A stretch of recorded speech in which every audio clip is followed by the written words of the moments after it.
오늘 우리에게 주신 하나님 말씀은 신약성경 사도행전 7장 17절부터 36절까지의 말씀입니다.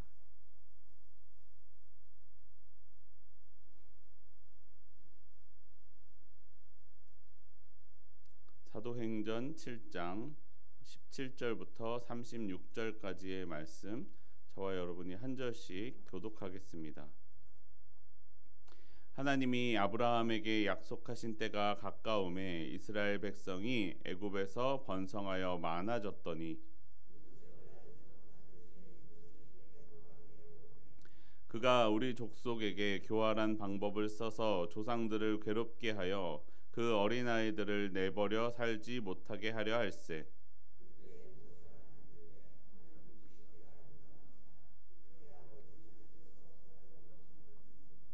버려진 후에 바로의 딸이 그를 데려다가 자기 아들로 기르매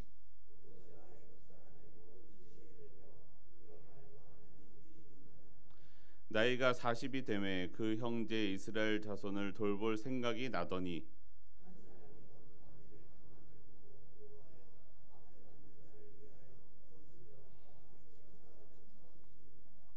그는 그의 형제들이 하나님께서 자기의 손을 통하여 구원해 주시는 것을 깨달으리라고 생각하였으나 그들이 깨닫지 못하였더라.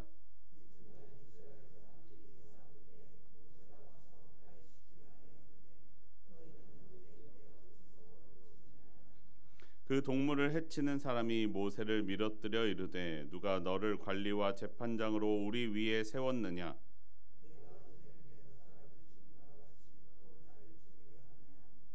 모세가 이 말 때문에 도주하여 미디안 땅에서 나그네 되어 거기서 아들 둘을 낳으니라.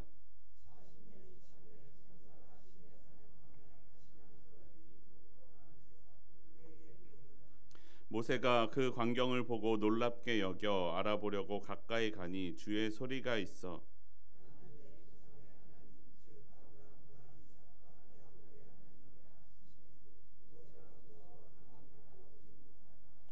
주께서 이르시되 내 발의 신을 벗으라. 내가 서 있는 곳은 거룩한 땅이니라.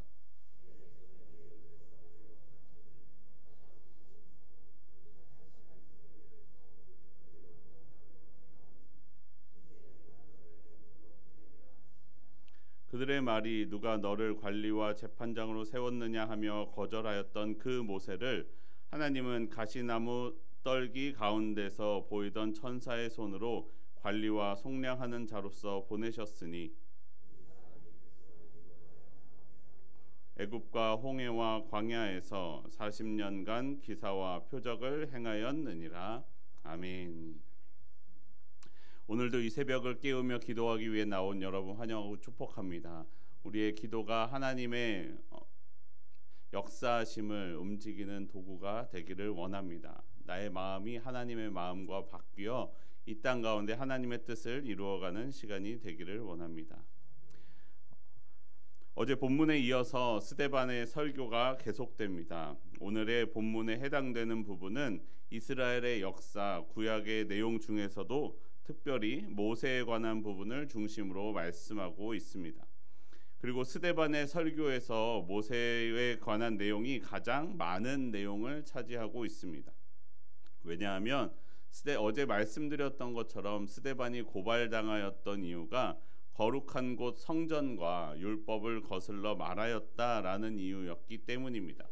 스데반은 율법을 가르쳐준 모세를 아주 잘 알고 있다. 내가 모세를 잘 알고 있다라는 것을 재판장 가운데 어필하고 있는 것입니다.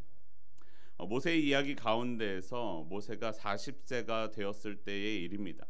이제 모세는 자신의 형제들을 돌아볼 수 있을 만큼 힘과 능력이 준비되었습니다. 그래서 한 이스라엘 사람이 원통한 일을 당하는 것을 보고 그를 위하여 원수를 갚아 애굽 사람을 죽이는 일이 벌어졌습니다. 하지만 문제는 그 다음 날이었습니다. 이스라엘 사람들끼리 싸울 때에 모세가 그들 사이에서 화해시키려고 하였습니다. 형제끼리 서로 해쳐서 되겠느냐라는 말을 하면서 그 싸움을 중지시키려고 하였습니다. 하지만 그들이 오히려 모세에게 화를 내면서 이야기합니다. 누가 너를 관리와 재판장으로 우리 위에 세웠느냐? 어제 애굽 사람을 죽인 것처럼 나를 죽이려 하느냐라고 화를 내고 있습니다. 그리고 모세는 그 말 때문에 미디안 땅으로 도망하여 갔습니다.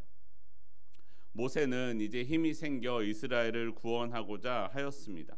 사도행전 7장 25절 말씀 우리 함께 한 목소리로 읽겠습니다. 그는 그의 형제들이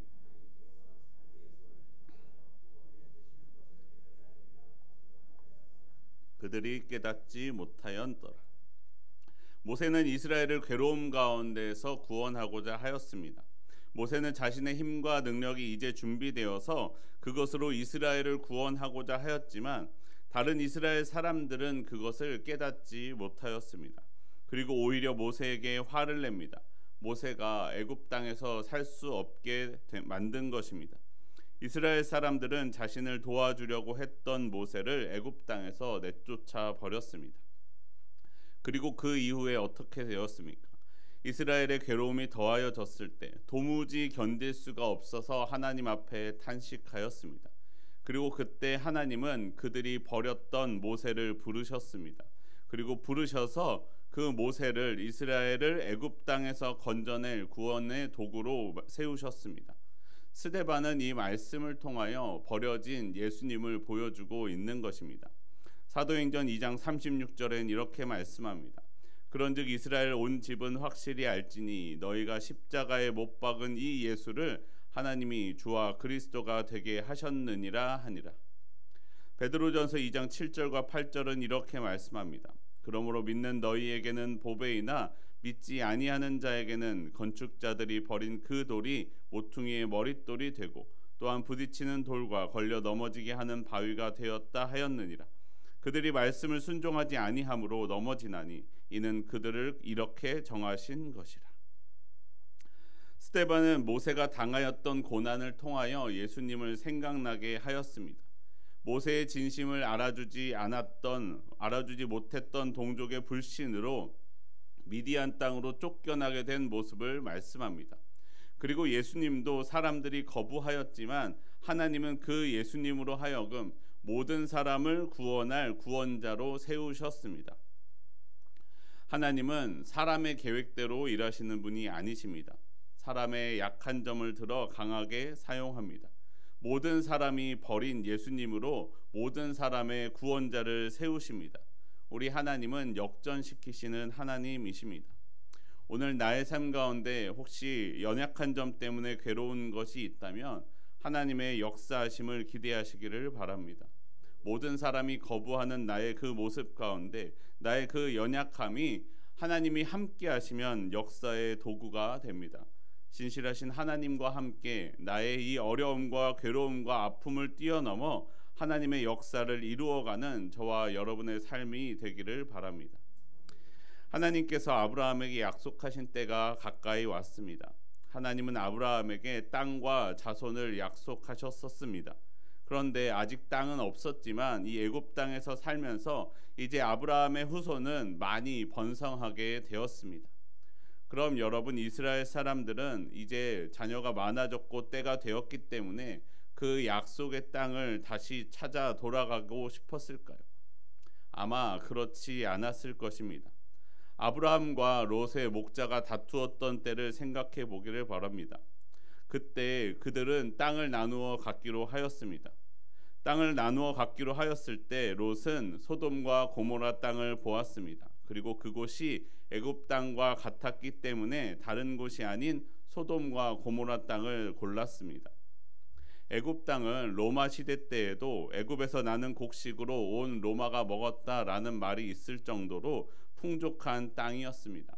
아마 요셉이 있었던 때와 같이 이스라엘 민족이 사람들에게 대우를 받는 상황이 계속 유지되었다면 이스라엘 사람들은 아마 그 땅을 떠나고 싶지 않았을 것입니다. 그런데 그때 요셉을 알지 못하는 새로운 왕이 왕위에 올랐습니다. 그리고 그들이 이스라엘 사람들을 괴롭히기 시작합니다. 그래서 이스라엘 사람들은 자신들의 자유를 찾아서 자신들의 괴로움을 벗어나 아브라함 때 주셨던 약속의 땅을 소망하게 되었습니다. 여러분, 또 모세의 모습을 보십시오. 애굽에서 40년간 고생하며 애굽의 모든 지혜를 배웠습니다. 모세도 아무런 사건이 없었다면 그 왕궁을 떠나고 싶지 않았을 것입니다. 그런데 사건이 일어났고 왕궁을 떠나지 않으면 안 되게 되었습니다. 미디안으로 도망친 이후에도 그렇습니다. 40년 동안 또 미디안에서 생활하면서 이제는 미디안에서의 생활이 익숙해지고 편안해졌을 것입니다. 나그네이긴 했지만 아들도 둘 낳을 정도로 이제 이 생활이 좋아졌습니다. 그런데 그곳에서 또 불타는 떨기나무를 보았습니다. 하나님을 만났습니다. 그리고 하나님의 부르심을 따라 애굽으로 돌아가 이스라엘 사람들을 하나님의 말씀대로 인도하여 내었습니다. 이스라엘은 애굽 땅에서 괴로움을 당하였지만 그것은 약속의 땅을 소망하게 되는 계기가 되었습니다. 모세가 당하였던 어려움들도 모세가 애굽 왕국의 지혜를 배우게 되는 시간으로, 그리고 미디안 광야의 지혜를 배우는 시간으로 하나님께서 만드셨습니다. 그 시간은 하나님이 훈련시키는 시간으로 삼으신 것입니다. 그리고 그로 하여금 그들 가운데 하나님께서 역사하셨습니다. 사도행전 7장 34절은 이렇게 말씀합니다. 34절 우리 함께 한 목소리로 읽겠습니다. 내 백성이 애굽에서 괴로움 받음을 내가 확실히 보고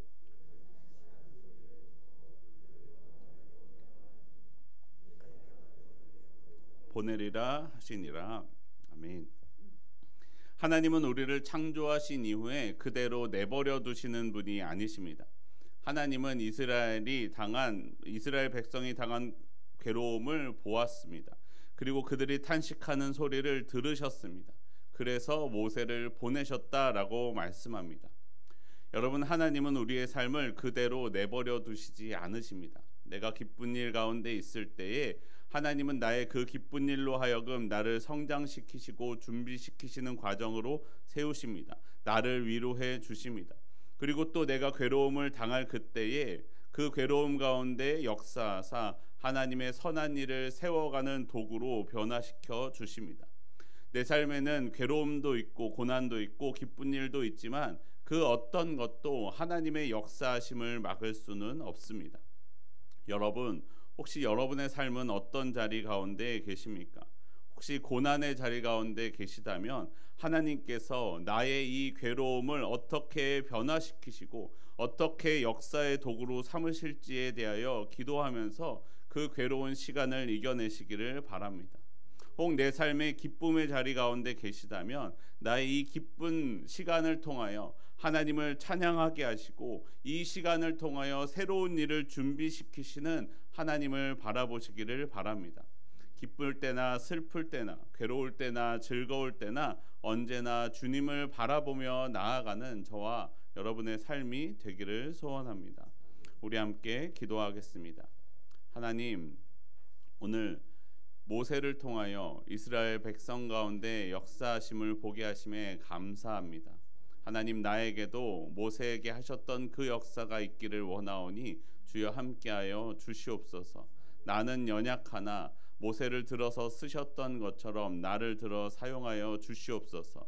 모세의 그 괴로움과 아픔을 사용하셨던 것처럼 주여 나의 괴로움과 아픔도 주님께서 역사하사 변화시켜 주시옵소서. 아버지 하나님, 세상 사람들은 모세를 버리고 예수님을 버렸지만 하나님은 모세를 이스라엘의 구원자로, 예수님을 온 인류의 구원자로 삼으셨던 것처럼 아버지 하나님, 나의 삶 가운데 있는 나의 아픔과 연약함들, 세상 사람들이 나를 미워하는 그 일들로 하여금 아버지 역전시키사 주님의 일을 이루어가는 도구로 변화시켜 주시옵소서.